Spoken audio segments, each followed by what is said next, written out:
तीसरे नंबर पर होती है नीम की बंदरवाल। ये गुणी पूर्णिमा का जो दिन रहता है, चैत्री नवरात्रि जिस दिन प्रारंभ होते हैं, नया संवत्सर जिस दिन प्रारंभ होता है, उस दिन नीम के पत्ते की बंदरवाल लगती है, जो नवरात्रि के 9 दिन तक दरवाजे के बाहर लगी होती है, जिससे घर में कोई नई बीमारी प्रवेश नहीं करती, वो बीमारी बाहर निकल जाती है। इसको नीम के पत्ते की बंदरवाल। चौथे नंबर की होती है आम के पल्लव, आम के पत्ते, पीपल के पत्ते और नीम के पत्ते, इन तीनों की बंदरवाल। ये बंदरवाल दशहरे के दिन लगती है। 10वीं तिथि को लगकर एकादशी द्वादशी तक लगी रहती है और त्रयोदशी के दिन इसको निकालकर विसर्जन कर दिया जाता है। ये जिस घर में लोग चिड़चिड़ प्रवृत्ति करते हो, क्रोध उत्पन्न होता हो, घर में सामंजस्य नहीं बन रहा हो, आपस में क्लेश बढ़ रहा हो, कोई किसी की नहीं सुनता हो, तब ये आम के पत्ते की, पीपल की और नीम के पत्ते की पल्लव बंदरवाल लगाई जाती है। ये दशहरे के दिन 10वीं के दिन लगती है। 10वीं, एकादशी, द्वादशी और त्रयोदशी के दिन इसको निकाल दिया जाता है। महाराज ये एक बंदरवाल, ये 4 तरह की बंदरवाल हमारे हिंदू धर्म में वर्णन करी गई है महाराज, जो दरवाजे पर लगाई जाती है, शुभ कार्य के लिए इसको लगाया जाता है। ये जो आप पहले दिन ही कलश स्थापना होती है और पहले दिन ही आपको ये ज्ञान हो जाए कि बच्चे पूछे कि कलश क्यों रखा जाता है, कलश के ऊपर आम के पत्ते क्यों लगाए जाते हैं, कलश के ऊपर नारियल क्यों रखा जाता है, कलश के ऊपर 9 बार मोली क्यों बांधी जाती है, मोली मतलब अच्छा नाड़ा 9 बार क्यों लपेटा जाता है नारियल के ऊपर, कलश के ऊपर जब रखते हैं।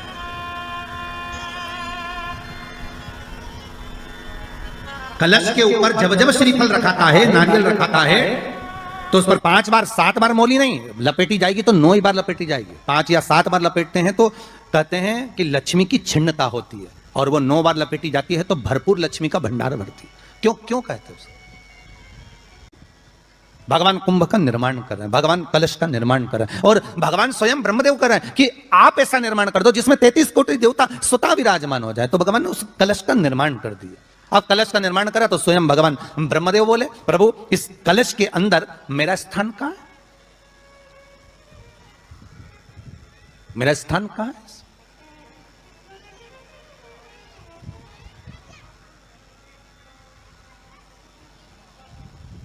बहुत ध्यान देना महाराज, कलश का जो मुख होता है, उस मुख पर भगवान विष्णु का स्थान होता है। किसका स्थान है? भगवान विष्णु का। थोड़ा सा नीचे आओगे, जहां से कलश का मुख दबा हुआ होता है, वह जगह भगवान स्वयं शिव की होती है। किसकी जगह है?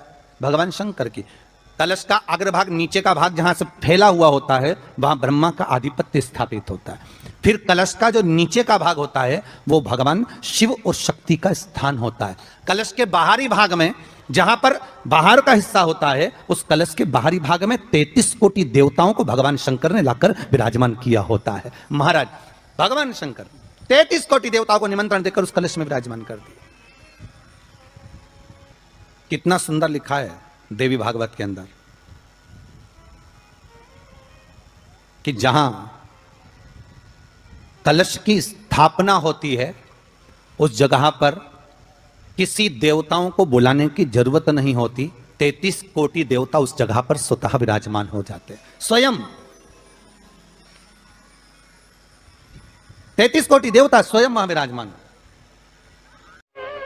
मां जगतजननी की आराधना, जगदंबा की उपासना। नवरात्रि में 9 दिन में से कोई एक दिन ऐसा ले लो जिस दिन कन्याओं का भोजन कराओ, साथ में उनको लाल चुनरी ओढ़ाओ या कोई लाल वस्त्र, लाल पूजन की सामग्री उनको दो, सुख मिलेगा, आनंद। और कितनी महत्वता कलश की महाराज। जिनके घर में ज्यादा रोग हो, बीमारी हो, ज्यादा तकलीफें आ रही हो, कष्ट बढ़ रहा हो, बीमारियां बढ़ रही हो, या भय लग रहा हो, डर लग रहा हो, हृदय चित्त में कहीं ना कहीं आपको भय का भान हो रहा हो, तो एक लोटा पानी, एक कलश में जल भर कर रख लीजिए और रात भर उसको रखे रहने दो। नवरात्र चल रहा है, उस कलश को रात भर रखकर सुबह सुबह उस कलश में एक बेलपत्र डालकर उस जल को नीम के पेड़ के नीचे, जहां नवरात्रि में नीम के पेड़ के नीचे सारी विद्याएं, आद्य शक्तियां, सारी देवी उस नीम के पेड़ के नीचे विराजमान रहती हैं। उस कलश में एक बेलपत्र डालकर रात भर रखकर उस जल को पूरे घर में घुमाकर उस नीम के पेड़ के नीचे समर्पित कर दीजिए महाराज।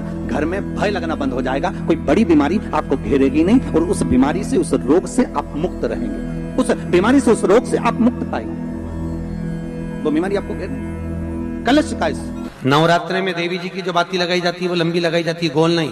क्यों? क्योंकि जिससे माँ हम पर कृपा बना कर रखे, हमारा वंश खूब बढ़े, हमारे यहाँ लक्ष्मी की वृद्धि हो। स्थिर बाती, गोल बाती लगाई जाती है ब्रह्मा के मंदिर में, इंद्र के। अगर आपकी कोई कामना है, आपकी कोई इच्छा है, मालूम पड़े, जैसे कई लोग कहते हैं कि हमारी इच्छा है, हमारी वो मकान नहीं बिक रहा, या हमारी वो जमीन नहीं खरीदी जा रही, या हमारी कोई कंपनी नहीं डल रही, या हमारे काम में ये अड़चन आ रही है, तो नवरात्रे में, 4 नवरात्रे में से किसी भी नवरात्रे में आप नियम बना लो कि एक कलश की स्थापना कर कर एक दिन में एक कन्या का पूजन कर कर उसको भोजन कराना, लाल वस्त्र देना। और नवरात्रि में भी अगर आपकी कोई कामना है, आपकी अगर इच्छा है, आपका मन है, तो जगत जननी की आराधना करो।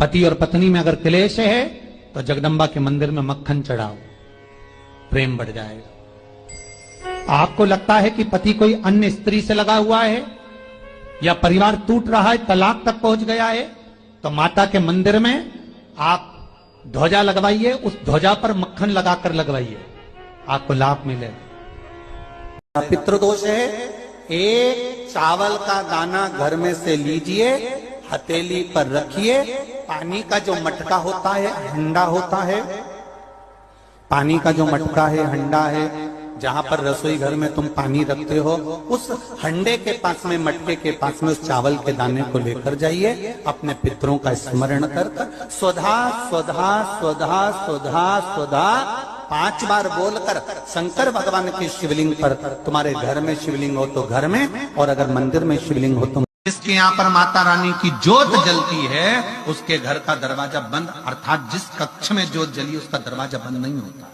यहाँ पर ऐसा नियम है कि नहीं हमें नहीं मालूम, पर हमारे उधर का नियम, अगर माँ की जोत लगी है तो उस घर को खाली नहीं होते हैं।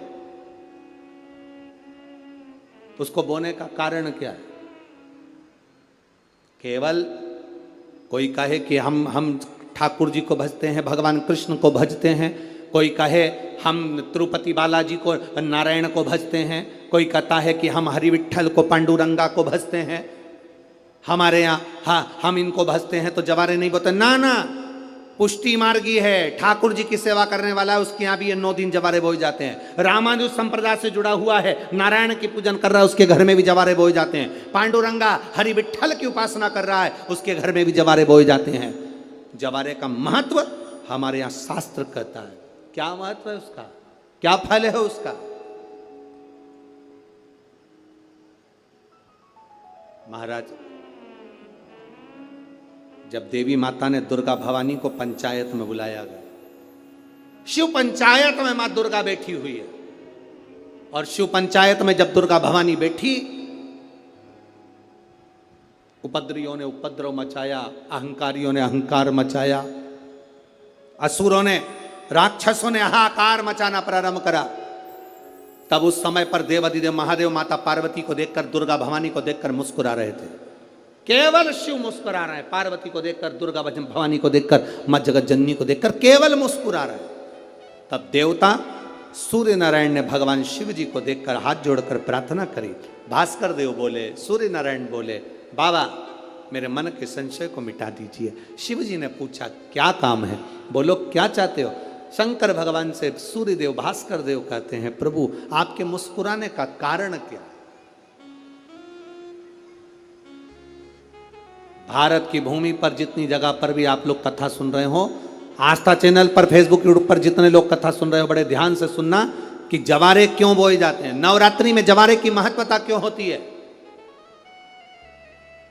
क्यों बोया जाता है, मिट्टी में गेहूं डालकर क्यों उत्पन्न किया जाता है, उसकी महत्वता क्या है?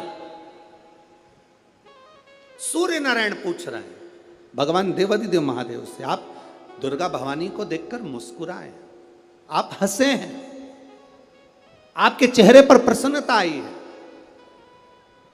कारण क्या?